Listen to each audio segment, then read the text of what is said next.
All systems go. Clear for liftoff.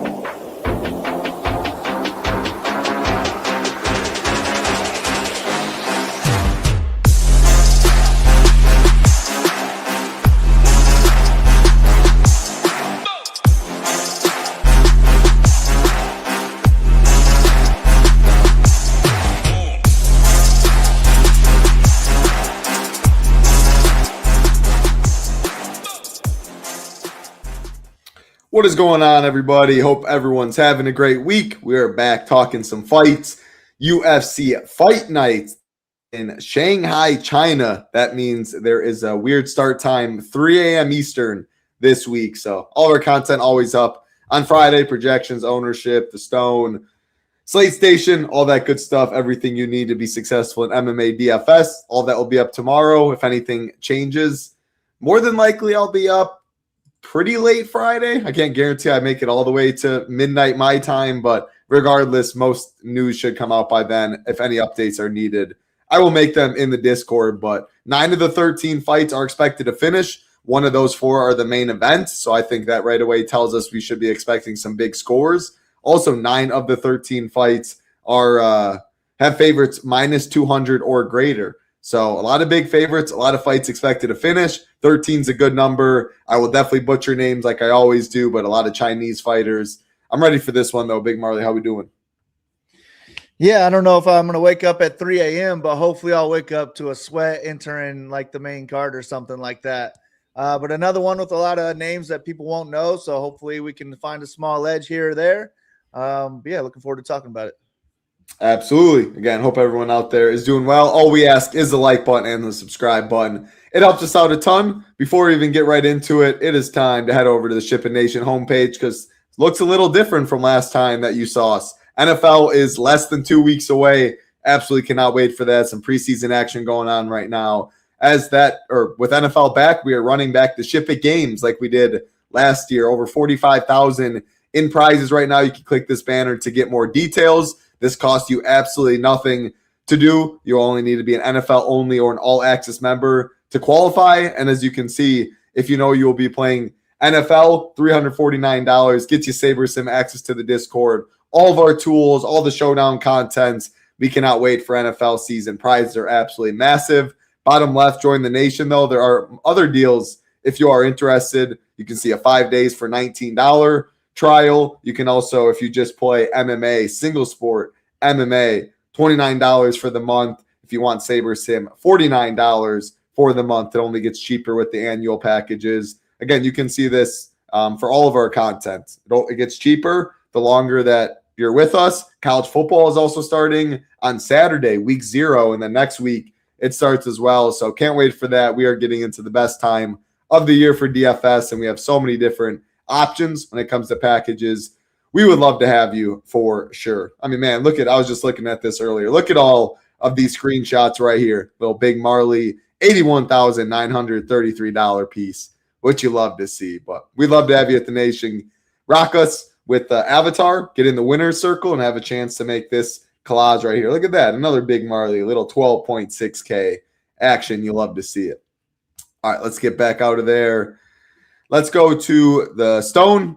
Before we go fight by fight, actually, what's up, Nate D? Great to see you. I hope you're doing well. Any broad slate overview for you before we go fight by fight? Any fights you'll be locking? Anything before we talk about them? Nah, no locks. I plan on just being heavy on my 2 5-star fights. Maybe I could be talked in to moving up another 1 or 2. But yeah, I think there's a lot of solid fights to target on this one. So not even a must-have main event, I don't think. Agree. Absolutely agree. What's up, Nicholas? Hope you're doing well. All right, bottom to top, like usual, first fight of the night. In the mid-tier, we got Meng Dang taking on Cameron Nelson, minus 145 Dang. Plus 125 is Nelson. Dang, plus 124 inside the distance, or plus 140 inside the distance. Nelson plus 275 inside the distance. Dang, round 1 plus 300. We're talking line movement like always. A lot of line movement in this one. Dang open plus 115 on the money line. Now minus 145. Fight open minus 140 to finish. Now minus 165. Dang open plus 175 inside the distance. Now plus 140. Dang opened plus 400 in round one, now plus 300.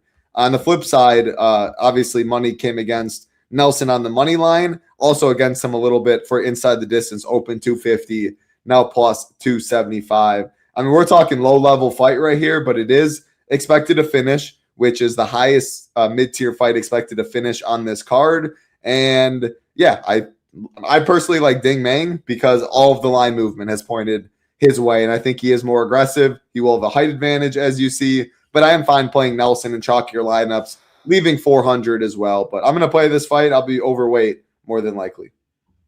Yeah, I changed it to a 4-star already. This is one I like to start the night off with. Just a lot of unknowns really on the Cam Nelson side. I thought he looked like an aggressive striker that goes for the kills. He also had some powerful takedowns as well, but against some scrubs. And now he's getting Meng Ding, who is way more experienced. He's got a lot of knockouts, and I think he is the better point fighter of the two. So if it does go to a decision, I feel like in a striking match, I like Meng to win the course of 15 minutes. But Nelson could mix in takedowns. And at $7,900, anybody who can mix in takedowns and possibly win is going to be in play for me. I also think Nelson, the overall making your debut, having those nerves, I think he's going to come out hot, and that could be good or bad for him, but I think it's going to be good for DFS. I am going to take Nelson to win just because I like unknowns. I think that it is a close fight, not quite a pick 'em, but I'd be fine just taking the plus money side of this either way. So give me Nelson as the pick to win, but I am cool being overweight to both sides of this one. I don't even think it'll be too highly owned of a fight as a whole. I agree with you. So you said you moved 3-star to 4-star? Yeah. Yeah, and that puts you as one of your favorite fights on the card, and I do agree. I don't really like the mid-tier too much. The really, really low tier when you're dumpster diving is pretty tough, so I think I will find myself landing on this fight a decent bid. Again, 25 cents on the under in terms of the fight to finish. Meng is taking money on the money line. I'm going to ride the line movement, but I think Cam Nelson also a solid play and gets you the ability to leave money pretty easily without giving up much upside. All right, let's keep it rolling from one of the fights that we like most to, in my opinion, one of the worst fights on the card to target. Julia Polastri taking on Jingnan Xiong, minus 230 Polastri, plus 192 is Jingnan, plus 250 for this fight to finish, the most likely to go the distance on the card. Polastri plus 350, Xiong plus 625. I don't really see myself playing any Polastri. Actually, if I had 15 teams or more, you can mix her in. Her inside the distance prop, about 23.5%, will be higher than her ownership. So if you look at it that way, she's a way to get difference. Upper tier is loaded in this one, though. Hard for me to click that name. And Jingnan Xiong, I mean, the fight's expected to go the distance, and she's 7,300. Mainly will stay on the feet, so I think she's a floor play. I don't love it, but I'm going to probably get some. What about you? Yeah, this is my least favorite fight on the card. With limited lineups, it's more of a 1-star for me. I'll be sure not to click on this with hand builds on either side of it.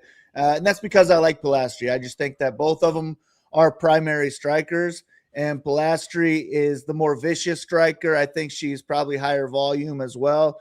And she's had to deal with so many grapplers that I think at this point she's got the grappling edge too. So all the edges go to Polastri, but she's $8,900. We would really need a ceiling type of performance from her to be on the optimal at $8,900. So I'm just going to hope that she wins, scores somewhere in the 80s, and that's probably not going to cut it. What would you set her takedown prop at? 0.5. Yeah. It's really hard for me to get there if she's not going to wrestle with the over heavily juice. So I prefer the dog because we need to play a salary-based game and we need dogs on this card, but I don't even love it. Any which way. What's going on, Phil? Great to see you, man. I cannot wait for NFL season. Gang or your name, Phil, didn't remind me of anything NFL, but it's hard to get that out of the back of my head. How many more drafts do you need, Big Marley, on the 3 sites to complete the max? Like 8. Wow, 8 total? Maybe 8, 10 or so. You asked me in the pool how long I've been drafting. I looked it up the other day.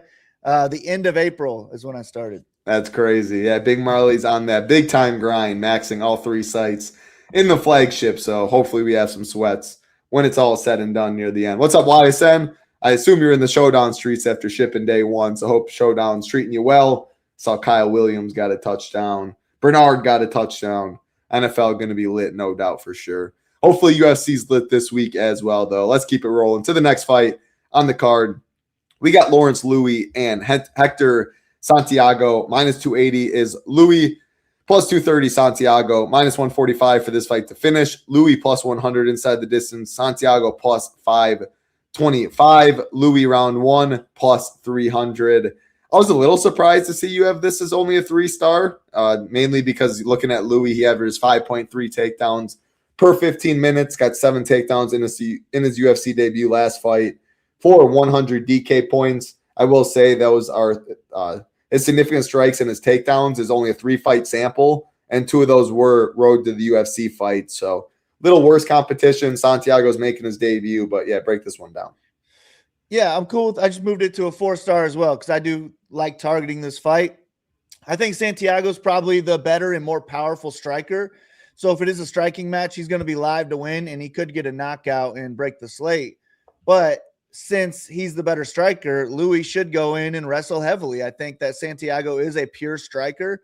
So I don't know that he can get up if Louis gets takedown, so he could rack up control time. But if he can get up, I think Louis will keep going for those takedowns, and I think he can get multiple in each round. I just think that Louis has a better chance striking than Santiago does grappling. So if Louis is going to spend time on the feet, I don't really like the $9,100 price tag. But he is a guy, one of few guys, I think, on this card who could land, 6+ takedowns. And anyone who can land that many takedowns has to be in play for DFS. So Louis is my pick to win. But Santiago's a dog I like at $7,100 because I think he could win a striking match, maybe score around 7,100 in a decision win, but he could also knock Louis out in any round and really score well.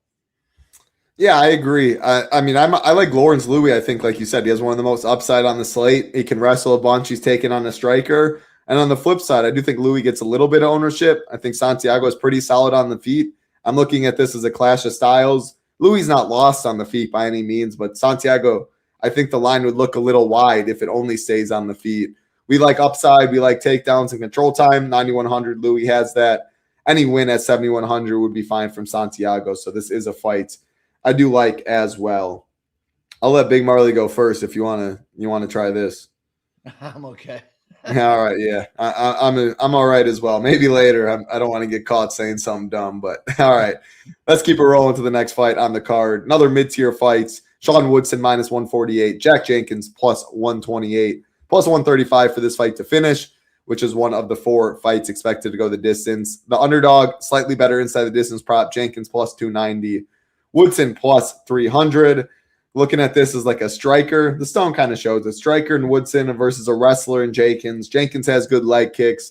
I still will never understand how Woodson can make 145, though. 6'2" and 78-inch reach. That'll give him 7 inches in height, 10 inches in reach advantage in this one. All fights of Sean Woodson's just look funny because he towers over these guys and looks like a pencil. But I'm really curious to see how this one goes down in real life. What do you think? Yeah, I think Woodson's going to have a clear striking edge. He's going to be a lot longer. He's going to be pumping out that jab. And I think he could box up Jenkins. But Jenkins does have nasty leg kicks. I think he can chop that front leg down, slow Woodson down on the feet. And Jenkins should be wrestling in this matchup. I think he should go for multiple takedowns in each round, but he should be chopping that leg down too. And the more he can chop the leg down, I think it's going to be harder for Woodson to keep getting up.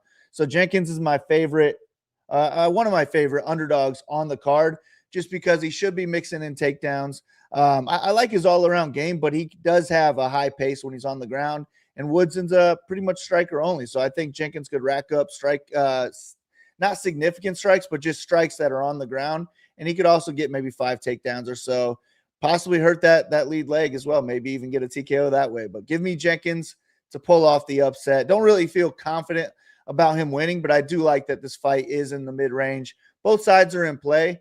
But I would just rather have the underdog. You're on mute. Mute. What a mute donkey. I'm in agreement. I'm glad you went first. Jenkins has the wrestling upside. He has the leg kick upside. He's also 600 cheaper. 78 has a chance to be optimal at 7,800, whereas 78 is drawing very thin at 8,400. So close fight. I'm not confident in the winner. I think how Woodson deals with the leg kicks is going to be the main thing because Woodson does have good takedown defense. And the jab should be money at range, but sometimes he doesn't use his reach as well as he should. So yeah, if he doesn't use his reach well, I think leg kicks will be money from Jenkins. This fight is expected to go the distance though in the mid tier. So give me the 600 savings and Jenkins as my preferred play. Next fight on the card, we got Long Xiao taking on Francesco. Nuzzi, minus 180 Long, plus 150 is Nuzzi, minus 110 for this fight to finish. Long plus 190 inside the distance, Nuzzi plus 325. Take it away. So yeah, Long Xiao, he's got power in his hands, but he just doesn't throw enough volume. He's one of those boring strikers, in my opinion, but he could catch Nuzzi with something big. I think his biggest edge in this matchup, though, would be takedowns. Nuzzi looks like a primary striker, and I think he could struggle off of his back. So if Long Xiao can go in there and get takedowns, I think he's live to win a decision with multiple takedowns. But even if he's doing that, I just don't think he's going to land enough strikes in top control to really have a big ceiling. And on the feet, I think Nuzzi is the more exciting striker. I think he's going to be higher on volume. He's got more tools in his striking toolbox. So it's another one where I like the underdog to pull off the upset. He's $200 cheaper than Jenkins. So I don't know who I like more, but I think those are two of my favorite dogs on the card. I plan on being overweight to both of them. And Long Xiao is an underweight play for me. If I'm making 10 lineups, I'll probably fully fade Long Xiao. I really have no interest in his style for DFS. Do you think he wrestles in this one, though? 9 wins by submission. I think 4 were by KO, maybe 5. Like, he hasn't wrestled as much in the UFC as I was expecting, but it feels like a matchup that it definitely would be smart to do so. Yeah, I think he will, just based on the line. But I don't know that he's the smartest dude. I don't know how much he'll wrestle, so I would rather just take my chances on the underdog. Yeah, fair enough. I put this one as like the classic, even with the field on both sides. I think they're going to both be relatively low owned when you play both, especially Long. I think that's like one of your ways to get different. Plus 190 inside the distance isn't bad. He's live for a bink at any time. And his sub prop's only short or slightly worse than his KO prop. So that means I think he does wrestle. At least he should wrestle. And anytime you wrestle 8,600, relatively low owned, I would have some interest. And then, yeah, Nuzzi, solid money line, probably the better striker, only 7,600. Probably my preferred play when it's all said and done. But I expect probably Nuzzi to be higher owned than Long due to the savings and needing to play some dogs. All right, let's go to a couple fights that have some big favorites. This one is the second biggest favorite on the card and the highest price. Ray Tsuruya minus 760. Kevin Borjas plus 538. Minus 205 for this fight to finish. Tsuruya minus 185 inside the distance. Borjas plus 875. Tsuruya round 1 plus 165. We're talking line movement. Tsuruya has been hammered in a lot of ways. Minus 500, he opened on the money line, now minus 760. This fight opened minus 155 to finish, now minus 205. Tsuruya opened minus 130 inside the distance, now minus 185. He also opened plus 230 in round 1, now plus 165. All of the money is coming on him in every which way. With that being said, he's 9,700. He can get a round 1 submission in 1:09 and probably bust. So can Borjas get up if he's taken down? I think is the big question.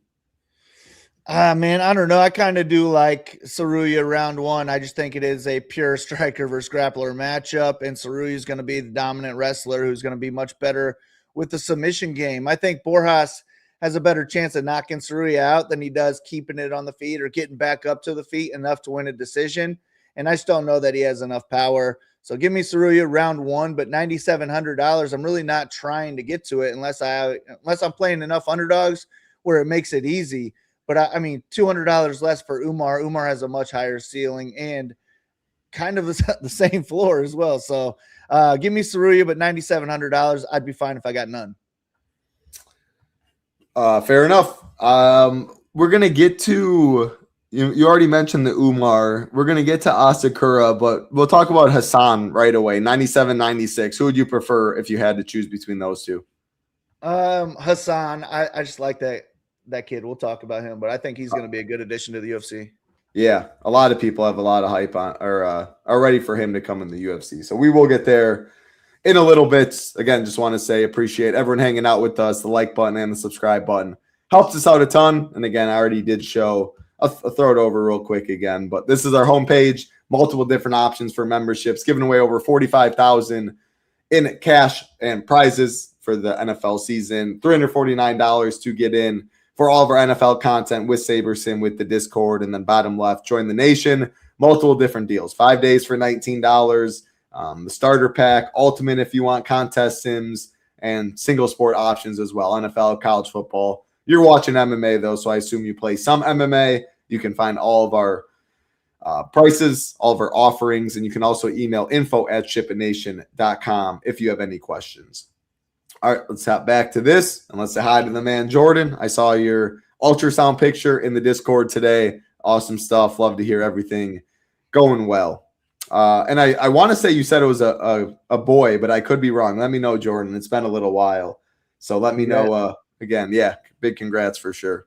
All right, we'll keep it rolling to the next fight on the card. Andre Lima taking on Namsrai Batbayar, -265 Lima, +219 is Batbayar. -210 for this fight to finish. Lima -120 inside the distance. Batbayar +375. Lima round 1 +275. Another fight with some line movement, but this is mainly the inside the distance. It was -190 to finish. Now -210. Lima was -115. Now -120. Batbayar +400. Now +375. I mean, I like this Batbayar cap because all of his fights end inside the distance. I think he'll force Lima to fight. And I think Lima is better when it's all said and done, wherever the fight takes place. Terrible fight against Borjas last time out, but Borjas ran around. Lima couldn't cut off the cage. I think it's a completely different matchup, and I think he gets back on track. And I definitely have some interest at 9K.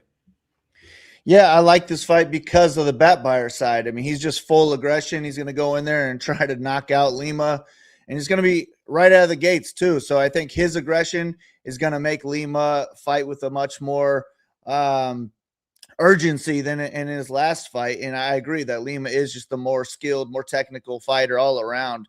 The longer it goes, the more it favors him, but I think he's got enough power to knock him out in the first round too, while Batbayar is getting crazy. So if Batbayar wins, I think $7,200 does put him on the optimal lineup because there's a good chance it'll be a finish. But Lima at 9K, typically I wouldn't like his style at 9K on DFS, but against Batbayar, I think he is live for a pretty big score here. So, yeah, I like Andre Lima. I like the fight as a whole. I thought about putting this one as a 5-star, actually. So we'll see what I end up with once I start building lineups. But Lima is probably the reason I took it off of a 5-star. It's kind of hard to make a Lima fight 5-star, especially when he's coming off a loss. And what's his nuts? Borjas scored like 50 points in a win. So it's tough to do a 5-star right after that. For sure. Both only landed 51 significant strikes. Like Nicholas said, shit the bet at -600. I hope people game log watch and think that because, yeah, it's just a completely different fight. Styles make fights. If one guy's going to be in your face pressuring for 15 minutes and the other guy's running around the octagon for 15 minutes, it's a lot easier to score in wins with the guy pressuring. And that is what Batbayar does. That means I definitely have interest in Batbayar at his price. If he wins, he should score. And I have interest in Lima because I think he can wrestle. I think he can knock out Batbayar, and I'm just hoping Batbayar makes this a fun fight. So, yeah, sign me up on both sides. I probably would have it as a 4-star too, like you do. I think I see it very similar all the way around. Again, Lima is favored to finish at -120. All right, we kind of tipped our hand a little bit, but now the biggest favorite on the card, Bilal Hasan, -800, taking on Nilson Rojas, +561. -210 for this fight to finish. Hasan -200 inside the distance. Rojas +1,000. Hasan in round 1 open open +175. Now +170. He opened -500 on the money line and is now -800. So he's the second highest price, but the biggest favorite on the card. A lot of hype on this guy, and some people are probably like, "What the heck?" Like, I've never heard of him. He was on episode 1 this year of Dana White's Contender Series, got a 45-second knockout, and then everyone's fallen in love with him. I mean, he's good. He's 9-0 before that, but he's been huge favorites over pretty much everyone, as he is again this week. But I think it was like -4,500 on Contender Series or something. So a step up in competition, not the biggest step up, but yeah, he should roll. What does he need to do at 9,600 though? 9,600, I think we just need a knockout, maybe multiple knockdowns if it's not in the first round. but I mean, he's minus 185, I believe inside the distance, plus 215 in round one. And I just like this kid's skills, man. He is fast. He's technical. He's got good kicks. He's just dangerous, man. He's going to be trying to knock Rojas out. And I think that typically a grappler is what we wouldn't want to see this kid go against. But in this fight, I think Hasan has the grappling edge too. Rojas, I'd say he's a solid boxer. Maybe he's got more one-punch power than Hasan, but I just think he has to knock Hasan out. I just have a hard time seeing him beat Hasan in a 3-round striking match. Hasan's just going to be faster, throwing more strikes from all angles, and I think eventually he is going to knock Rojas out. So I upped it to a 4-star. I also lowered Tsuruya down to a 2-star that fight. Okay. I mean, like, does he have 170 significant strike late 3rd round upside? And I feel like that's kind of what we need. He feels like a good volume striker. He can put it on. We need that at 9,600. I wouldn't put it past him. I think he could do that. I don't know if I would project that, but I think it's definitely a possibility. Yeah, obviously can't project that. If you had to pick an underdog against like a Xiong Yadong, Rojas, Kevin Borjas, do you have a preference? Do you plan on playing any of them? A Richie Long you can throw in there? Shit, yeah. I don't really like any of them. Probably gets to Santiago when I start really wanting to play him, but I'd be okay. With 150, I'd be okay with a little bit of Borjas, a little bit of Yadong. Rojas, not Borjas. I don't want to play any Borjas, I don't think. Rojas I'm more interested in just because he does have power. He's 9-0 too, I believe. He's never lost. Yep. He is a good fighter. It's just that all the hype is around this Hasan kid. That's who the UFC wants to win as well. So I think we got to pretty much get to 7,100 for me to really start hand build picking lineups. For sure. And I agree with that. I mean, I would pick Xiong, the easy pick, expected to go 25 minutes. I still don't love it though, but I do think most people do kind of start their lineup 7K and above when it comes to underdogs and avoid that really low tier. So that is a way to get different if you are choosing to do so in large field stuff. All right, we got 5 fights left. The most likely fight to finish on the card, C. Louis minus 185, taking on Levi Rodrigues, plus 161, minus 700 for this fight to finish. Louis minus 165 inside the distance. Rodrigues plus 210. Louis round 1 plus 145. Rodrigues plus 325. Both guys have taken money on the round 1 prop. Louis open plus 175, now plus 145. Rodrigues open plus 350, now plus 325. Under 1.5 opened plus 105, now minus 200. Yeah, when we see a minus 200 for under 1.5 and 8,700 and 7,500, that is the definition of a load up fight for me. I guess Rodrigues is my preferred side since he's 1,200 cheaper and we need dogs, but that is my only logic for that. I would love to be overweight on both ideally. What do you see in this one? Yeah, this is just my favorite fight to target as a whole. I'd just be fine with either side. I think it's going to be a banger. Both guys strikers, going to be trying to knock the other's head off. I don't expect takedowns, but if there are some, I would imagine it's on the Rodrigues side. Louis is a kickboxer. I think I saw a couple takedowns from him, but I just think that the Brazilian is much more likely to have any success on the mat. But I just think they're going to go out there and stand and bang, and I think one guy falls in the first round. So first round knockout from either one of these guys at these prices is likely on the optimal lineup. I'm picking Louis to get it done.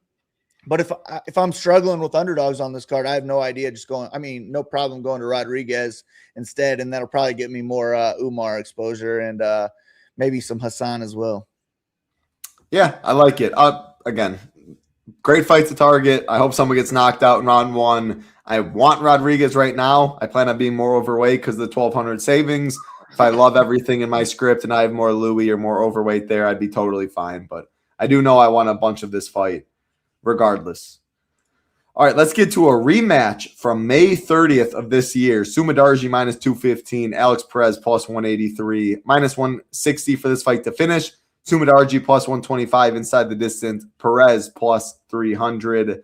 So this fight ended round 2 due to low blows on the Sumudaerji side. But man, I was picked Alex Perez mainly for DFS. I preferred him in the last fight. He was the dog. He had the wrestling upside. Sumudaerji just a striker. All of that still holds true, but I have a hard time seeing the fight go different from the first one, and it was all Sumudaerji. The speed advantage, the striking, like it wasn't even competitive. So I guess I'm not too shocked to see it only minus 215. 10 minutes is a small sample size. They're humans. Every day-to-day is different, but man, what's Alex Perez going to come in and do in this fight? Like Sumudaerji got a takedown. Perez didn't. Like, what's Perez going to come in and do that's going to change the fight and make him win? Just come out of the gates hot and landing takedowns, possibly go for an early submission. But yeah, I think Perez is going to have early success, or else Sumudaerji is just going to pick him apart and probably finish him at some point. I could definitely see Perez looking for the door again. Hopefully not the same way as the last time, but I just think I picked Perez as well. And I think at $7,400, when you're looking for DFS underdogs, he's the type of guy you want because he is a good wrestler. He's going to have the submission edge. He just knocked out Charles Johnson not too long ago too, so he's got power in his hands. But yeah, that fight was all Sumudaerji, man. It looked like my Perez lineups were trash. I mean, they were trash, but I felt like I was okay going into that fight, and then Sumudaerji just ruined all my chances. And Perez is lucky he looked for a way out because he was going to lose that fight. And I think that Sumudaerji is the clear pick this time, but I put it as a 3-3 because Sumudaerji is primarily, I would say, a striker only. I don't expect him to go out there and get takedowns. He did in the first. He got one in the first fight. But he's going to try and knock out Perez. He is just a better, longer, faster striker. And I think Perez will look for the door. So I'm fine at $8,800 for Sumudaerji, but he almost needs a knockout, I think. And then any win from Perez is going to be all right. So $7,400, I'm okay with that still. Who would your preferred play be if you had to choose? What was that? Who would your preferred play be if you had to choose? At these prices, I guess the rest of the card is what's going to depend on who's my preferred play. If I'm looking for an underdog, then I'm fine with Perez. But I guess if I'm making one lineup and I have to use this one, gosh, I feel like I probably wouldn't use this fight with one lineup. So maybe Sumudaerji. Yeah, I'm in the same boat. If I had one lineup, I probably don't get there. Like, again, it's from what I said. I think Sumudaerji wins. It's hard to pick against him from what we saw in the last fight, but he's 8,800 over, let's see, over 2.5 is plus 105. Like, more than likely, or it's not supposed to end in the first two rounds. The third round knockout from Sumudaerji probably isn't enough. Even if he scores 99, which is good at 8,800, it's not guaranteed to be optimal. So kind of like the fight we talked about with Long and Nuzzi earlier, where it's even with the field all the way around. Perez, if he wins, he'll score. So I want some, but I'm picking Sumudaerji even in some of his wins. Probably most of his wins, though, he's not optimal. So I want to taper my exposure a little bit. Around the field on both, I guess Sumudaerji may be my preferred play, but I don't love this fight too much. But it has outs. It has outs for the optimal at moderate ownership. All right, we got 3 fights left on the card. Big favorite, Kai Asakura, minus 470. Richie Long, plus 364. Minus 255 inside the distance for Asakura. Plus 840 for Richie Long. Asakura in round 1, plus 125. So he's the 4th biggest favorite on the card, but he is the most likely to win inside the distance and in round 1. His round 1 prop open plus 170, now plus 125. His inside the distance prop open minus 200, now minus 255. He's 9,400, 100 less than Umar, 200 less than Hasan. He's fighting with a really tough group in the upper tier, but man, he should style on a Richie Long. I think he knocks him out in round 1. You're just hoping, I guess, you get more than one knockdown, I guess. But yeah, I'm going to play Asakura. How does he match up against those other guys? I prefer Umar in a vacuum. I prefer Hasan in a vacuum, but it's a $200 difference. And if you leave that 200, it's a way to get different. I don't even hate leaving the 100 in really chalky lineups from Umar, but it is a little scary. What are your thoughts on, leaving the money from Umar, from Hasan, and then just this fight in general? Yeah, I'm fine with it because I do like Asakura to get a first-round knockout. Another one where Richie Lang's aggression probably is going to help that happen. If Asakura doesn't get a first-round knockout, I really don't like the $9,400. I just don't think he has 170 strikes in his game like Hasan could. So first-round knockout or bust at $9,400, I'd say. Richie Lang, maybe he's the lowest I'd want to go with hand-built lineups. He is an aggressive fighter. If he wins, I'd expect him to score well, but I just think he gets knocked out early. I do too. But yeah, now that you're saying it, what, plus, let's get out that good old odds converter. He is plus 363. Is that what he was? Plus 364. Plus 364 is 21.6%, and his ownership will probably be about half that. So, again, that's why if you're looking at contest flashback on Saber Sim or other reverse engineering what the pros do, when they play 150, even if they're playing 75 plus teams, usually they're playing every single fighter because every fighter does have a chance to win if you believe that odds are somewhat efficient. Plus 364 is 21.5%. We play an ownership-based game. When you win, how much do you win? Arichi Long checks out to be one of the more solid plays when dumpster diving if you are looking at all that. So I don't hate it. And we just saw on Contender Series on Tuesday, what was Frank Mir's daughter or whatever was like minus 5,000 favorite or lost or something. Like anything can happen. Up to minus 6,000. Minus 6,000 loses a unanimous decision. So the lower the level, the more likely randomness, I guess, happens. But minus 6,000 is minus 6,000. So maybe Arichi Long gets the job done and breaks the slate this week. All right, 2 fights left. Co-main event time. 1 expected to go the distance. Yan Xiaonan minus 150. Denise Gomes plus 130. Plus 200 for this fight to finish. The underdog in Gomes better inside the distance prop plus 310. Yan plus 525. I mean, paying 8,500 for someone that's plus 525 inside the distance, who is a striker, is just not something I am looking to do. So Xiaonan's a fade, and I'm going to play some Gomes though. She has a better inside the distance prop at plus 310. If someone wrestles, I think it's her, and she has some knockout power. 7 of her 12 wins by KO. So do I love Gomes? No, I think Yan probably wins a decision. But if having to choose a fighter for DFS, I'm definitely saving the 800. So it's Gomes or bust for me. Yeah, I think I agree. I'm picking Yan to win. I think it mostly stays on the feet, and Yan is the better, more powerful striker, I think. And it is in China, but she does struggle off her back, and she's 37 years old now. Younger fighter, 10 years younger, wins like 66% of the time. So maybe the odds should be a little bit closer. And if Gomes does win, I think she'll probably score more than 10x that $7,700 price. So I'm cool with her being the preferred play of the two, especially because I really don't care for this fight very much. But it's hard to pay $8,500 for Yan, a really pure striker. Yeah, very, very tough for me to do that. If I had to fade one fighter on the card above 7K, I think that is the one I am choosing this week. All right, it's time for the main events. I will be up for this one for sure. We have a big favorite in Umar Nurmagomedov coming in at minus 600. Taking on the hometown guy in Song Yadong plus 425. Plus 170 for this fight to finish. Umar plus 215 inside the distance. Song plus 675. Umar round 1 plus 700. Like, he's not probably going to finish, but all but one of his wins have scored over 100.